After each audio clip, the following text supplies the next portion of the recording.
Welcome to the Garden Basics with Farmer Fred podcast. If you're just a beginning gardener or you want good gardening information, well, you've come to the right spot. Today, let's take a look at your tomato garden. Are those tomatoes in small containers? Are they sprawling along the ground? Does it resemble more of a tomato jungle than a tomato garden? Well, those are three of the most common mistakes new tomato growers commit. And Don Shor of Redwood Barn Nursery in Davis, California, talks about how to correct those mistakes, as well as many others. Do you like to plant from seeds? Do you know the correct depth to plant them? Do you know how to water a new seed bed so those seeds don't go flying all over the place? Professor Debbie Flower has planting and watering tips for your garden. Do you have a tree in your yard that looks like it just might take a tumble onto your garden beds? Well, we have tips for finding an expert in your area to make an on-site evaluation. It's all in episode 15 of Garden Basics with Farmer Fred. We will do it all in under 30 minutes. Let's go. A lot of people like to grow tomatoes, and usually it's a case of learning by doing. Well, maybe if you're just starting off in the world of tomato growing, we can help you out avoid some of those mistakes. We're talking with Don Shor. He owns Redwood Barn Nursery in Davis, California, a real tomato head, and he gets customers every year that come in with big smiles in April and May, and then frowns come July, August, and September, and it usually turns out to be reasons of operator error or something along those lines. Don, what are the most common mistakes that gardeners make, beginning gardeners especially make, in growing tomatoes? First would be planting them in containers that are too small. The plant's root system is big and needs room to explore, and becomes hard to water when you get into midsummer. If it's in a small container, go into a garden center and ask them how often they water the plants in the garden center in the summer. Daily, sometimes twice daily. And don't make yourself a slave to your garden. You might like to be able to travel for a weekend now and then. The second is just not being aware of how big a bona fide well-grown tomato plant will get, 8, 10, 12 feet, and not planning for that. So failing to stake or cage them, and failing to figure out how you're going to get them up off the ground, have the fruit accessible, and keep the plant more or less contained without having to cut it back all the time. So staking and caging is probably one of the biggest, failing to do that is probably one of the biggest mistakes. People who move here from different climates often make the mistake of planting them too close together because they're not aware of how long a growing season we have and how big the plants are going to get. So a gentleman came in who moved here from, I think, Ohio, and then planted his 50 tomato plants 2 feet apart, and wanted to know if it was time to start spraying his fungicides. And I said, just for the record, I've never sprayed a tomato plant with a fungicide in all my years of growing in California because we don't need to. But with that 2-foot spacing, if you get a problem, you might need to. So a little wider space and get better air circulation can make a big difference. You create a jungle, you're going to attract jungle critters like whiteflies. Yeah, or any disease that happens to get in there. If you do happen to get late blight or something, it's just going to move right down the row. Whereas if you've got room and you have your plants, now I know, Fred, you're now a suburban gardener, so you probably have your tomatoes 3 feet apart or 4 feet apart. Exactly, yeah. As opposed to 2 feet apart. I know. I've never had them 2 feet apart because I like walking between my plants.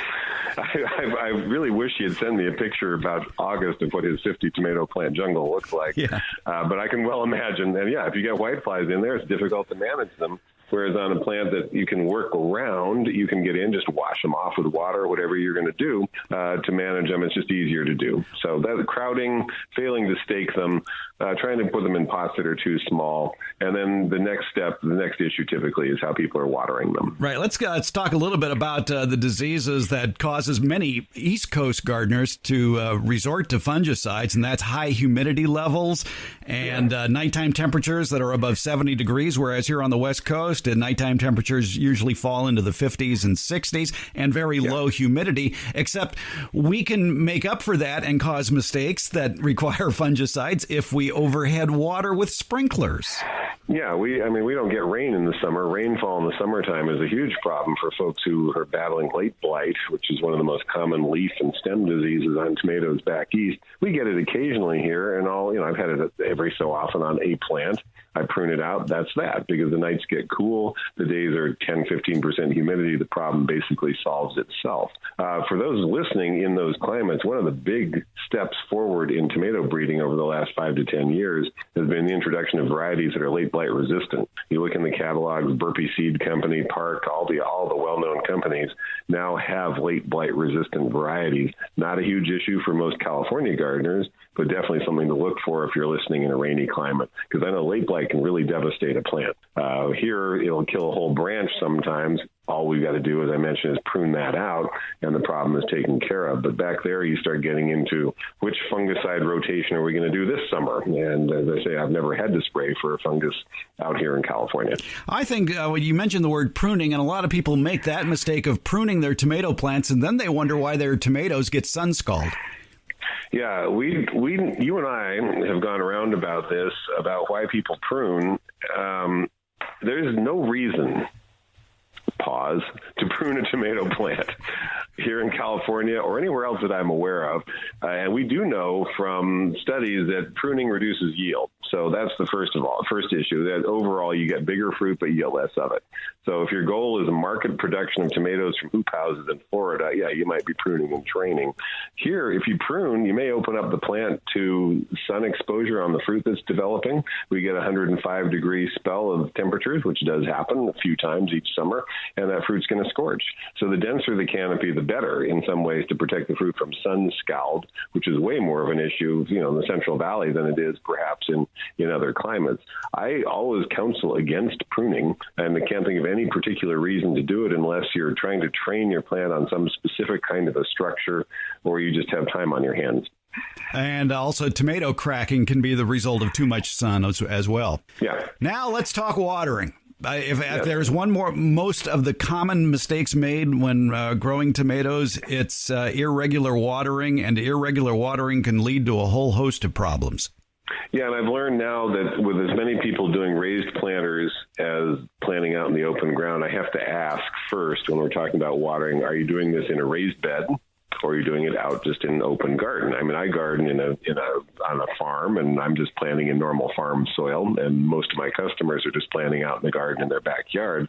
But more and more people, especially where soils are heavy, or you just don't have you don't have good drainage, build raised planters, and then they purchase really nice quality potting soil or topsoil from the local rock yard to fill those containers, those planters. They really are containers at that point. So their watering, or your watering, I probably should say, is going to be very different than mine.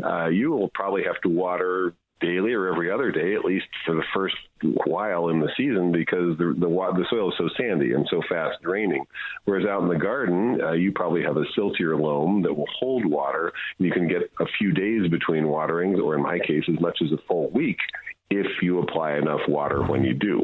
So tomatoes do very, very well with a deep soaking every few days to once a week in the open ground, but in a raised planter, it may need it as often as daily at first, perhaps every other day. You'd probably be a better judge of that than I would, since that's how you garden. I can tell you from experience that when people ask the question, okay, how long do I water my tomato plants? The answer is always, well, it depends. Yes, it depends, which is not the answer they're looking for. Yeah. Give me a formula, Uncle Fred. Yeah. Well, I can't, because I don't know anything about your soil. That's really what it comes down to. It depends on your soil. And the first year that you have a raised planter is actually different from as time goes by, because the first year you put in this nice, fast-draining, loose, fluffy stuff, which is really potting soil. So you're probably going to have to water daily, and it's nothing wrong with that. You don't have to water all that long. You just have to make sure that your irrigation system distributes the water correctly on your raised planter. I know this guy who lives in Folsom. Oh, yeah? He has raised planters, and he uses drip irrigation. And my recollection is that his 4-foot wide beds, he has 5 drip lines running in each one. Yes, because I know this guy too, and the footprint of that water as it descends into the ground is almost like an even cylinder. It doesn't spread out so much as go straight down because of the porosity of the soil used in the raised bed. So the narrower that cylinder is, that footprint of water, the more water lines you need. So I have a picture that I show when I'm giving talks about this, which has 3 lines going down a 4-foot wide bed, and it very nicely has 3 stripes of water in that 4-foot wide bed. You can tell that the water is not spreading out by capillary action as it would do in a denser soil. You can correct that over time by top dressing, mulching those beds with compost, just buying bags of good quality stuff, and it doesn't have to be super expensive, but just continuing to add that on the surface. Also, here's a little trick. When the season is over, instead of pulling your plants out, cut them off, and then take all the stuff away and let the roots decompose right in place, which has the effect of not only improving the organic content, but creating macro pores where ultimately water will penetrate out and down more readily. So you can do things to make that sort of fancy potting soil more into an actual soil over time, but not for the first couple of years. So it's not uncommon for someone with a new raised planter to have to water 35 minutes every day, which sounds like a lot, but it isn't actually with a drip system that much. And those of us out in the garden can run our system for an hour or 2 every few days and get perfectly good results. So it really depends on your soil. That's what it comes down to. One of the biggest issues that people have with tomatoes, especially as the summer approaches and ends, the bottoms of their tomatoes turn black or brown. Blossom end rot. Yes, even though you think of the blossom as being the part attached to the stem, on a tomato, the blossom is the bottom of the tomato. Yeah, it gets mushy on the bottom. Some varieties are just notoriously susceptible to this. Aroma, for example. It strongly correlates with irregular irrigation and fluctuating temperatures. All the stuff you read about blossom end rot being associated with calcium deficiency or this, that, or the other, or your great aunt who puts a Tums tablet underneath the plant, or your friend who uses Epsom salts, or God knows what else. None of those are actually evidence-based approaches. What we do know is that it strongly correlates with in this area, for example, with cold temperatures and rain in late May when the blossom had set and the fruit was developing, I can mark my calendar 8 weeks later when the customer is going to come in and show me blossom end rot. Deep watering, careful watering does seem to mitigate it. I mean, that's the one thing that we can recommend. Sprays, fertilizers, all that stuff, none of that has any impact on blossom end rot. Careful, yes. I love this. I should sell Tums for the amount of times I've heard that particular one. I actually did the math at one point. To do a proper application of calcium by means of Tums tablets would require 78 tablets per plant. So it's not a very economical approach. And even if that was the issue, and it's not. So it's mostly related to temperature and moisture issues. And the one thing you can control, obviously, is the moisture. And thorough watering when you do, as infrequently as your soil allows. And that gets us back, of course, to it depends on the soil. But a deep soaking fairly infrequently if you're out in the open ground. Really, even moisture based on your carefully constructed drip irrigation system in your raised planter is going to be more appropriate. I have a message for all of those listening with just one ear. Don't put Tums in the soil. Don't do it. No. Yes, let's reiterate that. Yes. And also Epsom salts. Epsom salts are suitable for soaking your feet, or I believe they're also a purgative. Other than that, they have no uses that I'm aware of.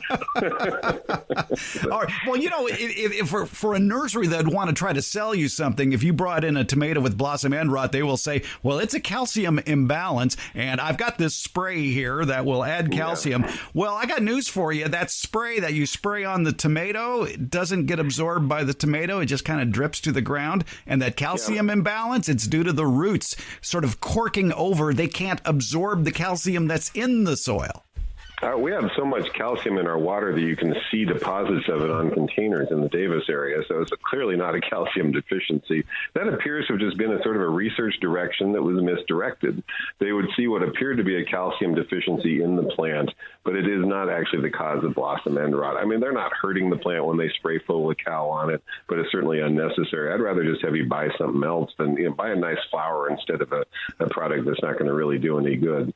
We do know that, as they say, some varieties seem to be a little more susceptible to it. So if you've grown one year after year and it's just getting blossom end rot chronically, hey, there's 1,000 tomato varieties out there. Try something else. It's the Henny Youngman theory. Doctor, it hurts when I do that. Well, don't do that. The other mistake people make, and I think this is a key one, is selecting the wrong variety, because tomato varieties are regional. And if you're listening in San Francisco, you're probably going to need to go out and buy San Francisco Fog. That's an actual variety. My dad in San Diego, coastal San Diego, always sought out a particular variety that did well there.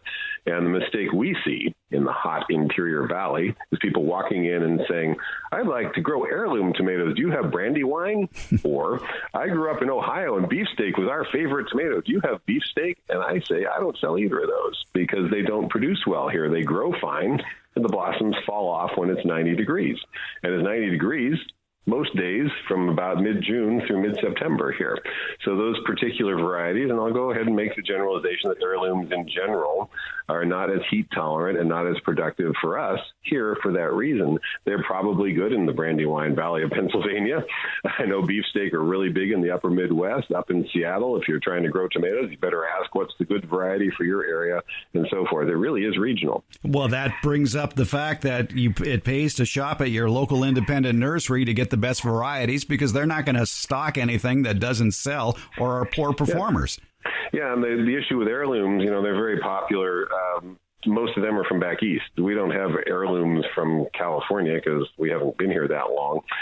So you're probably better off with a well-adapted hybrid. Don't hesitate to try some heirlooms, but I say this over and over. If you're buying 6 tomato plants, spread them out. Get a hybrid, get a cherry tomato, get something with that disease resistance. Go ahead and try an heirloom and try that one that your brother-in-law said was the best tomato he ever grew back there in Pennsylvania. Well, let's end this on a positive note. For those beginning to start growing tomatoes, let's mention a few training wheel tomato varieties that you'd be difficult to screw up. Sun Gold. There you go. A cherry tomato. It's yellow in color, sweet as all get out, and you can't stop it. Yeah, and then when someone's coming in with, they've only got a couple hours of sunlight, I think, well, this is not tomato location, but yeah, cherry tomato will probably produce there almost no matter what anyway. So cherry tomatoes in general, and of course, if you got kids, they're great. Sweet 100, Sweet Million, Super Sweet, whatever. There's a whole bunch in that category as well. Even the regular old red cherry, but Sun Gold far and away the best seller in the cherry tomato category. Juliet, another great one. It's a fairly compact plant. It's a small pear-shaped tomato, but firm and meaty, so it's great for sauces and salsas, and it happens that you can just freeze it whole. I like to jokingly call it my empty nester tomato. They've grown 10 or 12, and they've done all the canning stuff, and they've aged out of that, but they want just one tomato. It's great for that. You'll get a couple hundred fruit on a well-grown Juliet tomato, so that's another really good one. Now, how about a full-size tomato that's easy to grow? Champion. I keep coming back to it, and I think the name is easy to remember. It's a hybrid. It's been around for a couple decades now. It's got a good-sized fruit, 3/4 of a pound. It's got a fairly tough skin, which is handy because that holds up against weather problems. So it's one of the ones that's still hanging out there in my garden in November. And it continues to set, I have observed, even during higher temperatures. So Champion, of all the hybrids, Better Boy, Champion, Whopper, that are out there, Champion does consistently produce well for me. I've also been very impressed by Park's Whopper over the years. It's just another consistent one. And I don't think I'd be without Early Grow, not because of its midsummer production, but because of the early summer and the fall production that it gives. Exactly. Some good varieties right there. Don Shor, he's a no-till tomato farmer and a nursery owner in Davis, California. Don, we learned a lot about tomatoes today. Thank you. All right. Great to be here. Thanks, Fred.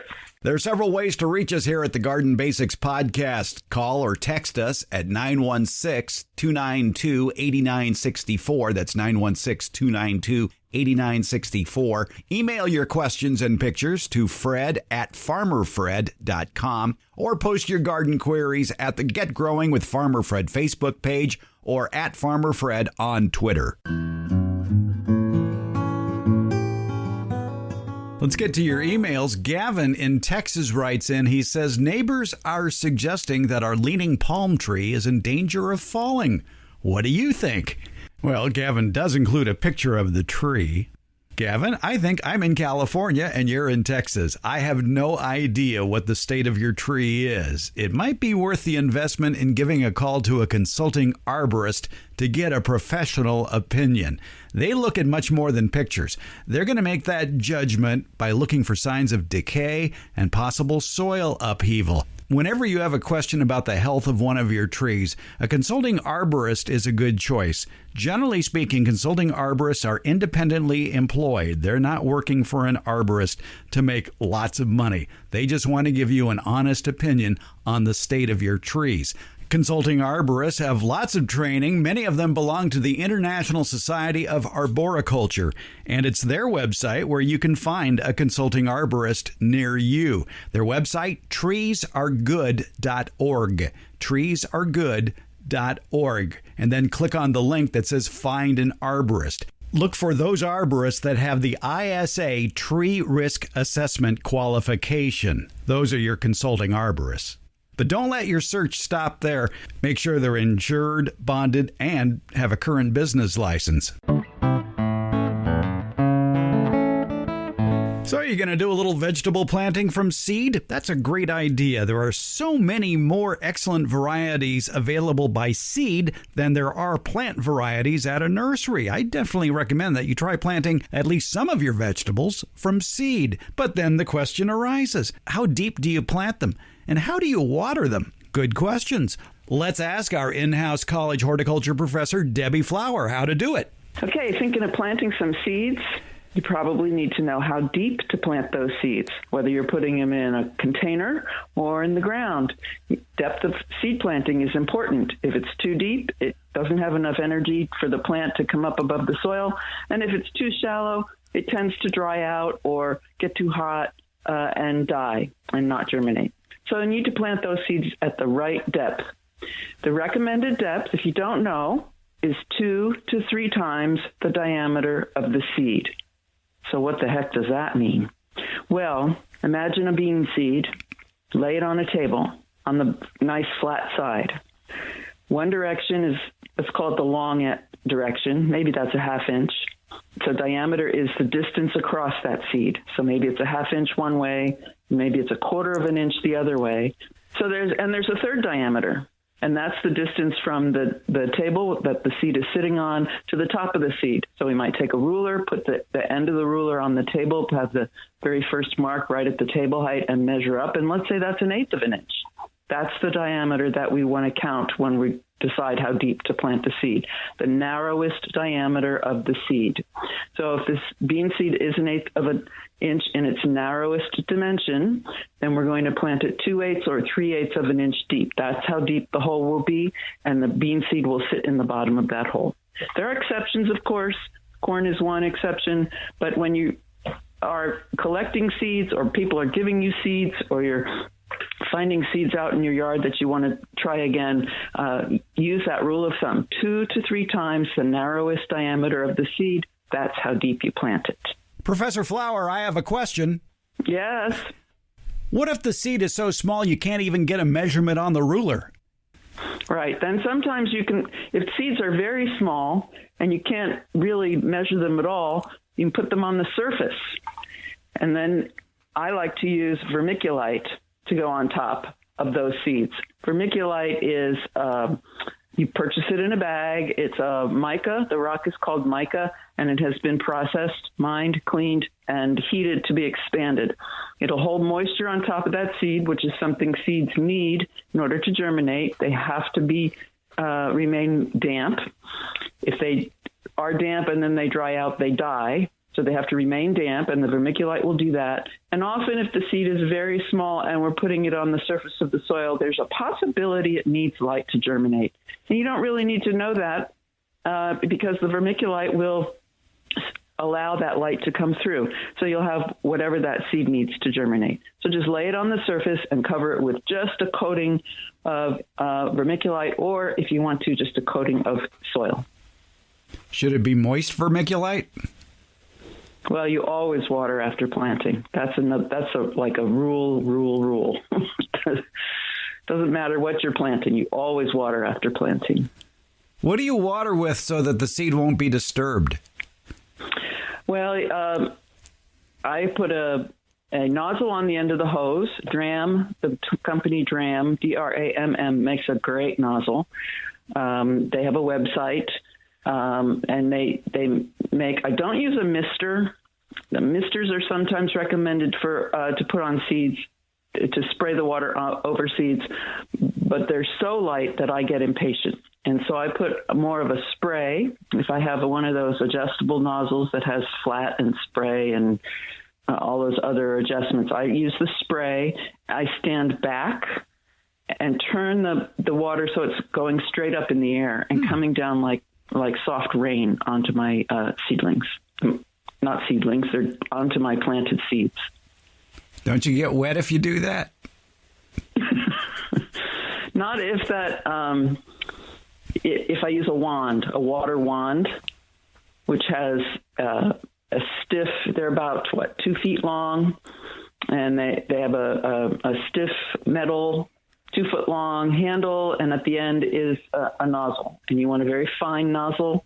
I think in Dram it's the red nozzle, and it produces very small droplets, and I can stand back at least 2 feet from that, and so no, I don't get wet. There you go. How to plant a seed, how to measure it, how to water it. Debbie Flower, thanks for the tip. My pleasure.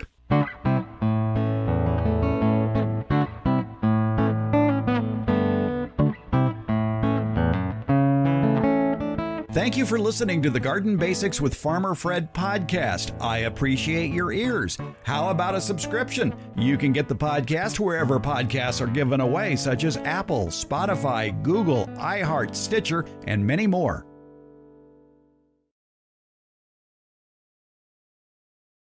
I was just reading here that contrary to popular myth and despite their ferocious appearance, earwigs generally don't attack humans, although they are capable of biting if trapped in clothing or sat upon. Okay. So if you're gardening on World Naked Gardening Day, don't sit down. All right? Or if you're testing your garden to see if it's warm enough to plant tomatoes, it's probably warm enough almost every... Well, I don't know about some of those northern states. One technique for testing your garden is to go out and sit on the ground in the garden for 10, 20 minutes. Oh, you don't have to do it that long. How long do you do it? 2 minutes. 2 minutes? 2 minutes. 2 minutes. If the ground is cold, you'll be moving in a lot less than 2 minutes. And if you can sit there for just 2 minutes, it's warm enough for tomatoes? Yeah. Okay, I always heard 10 or more. And some people suggest we do it in shorts and a T-shirt, and others suggest we do it naked. So if you were to sit on the earwig naked, you might have a problem. Yes, maybe more than one problem. Yes. That's right.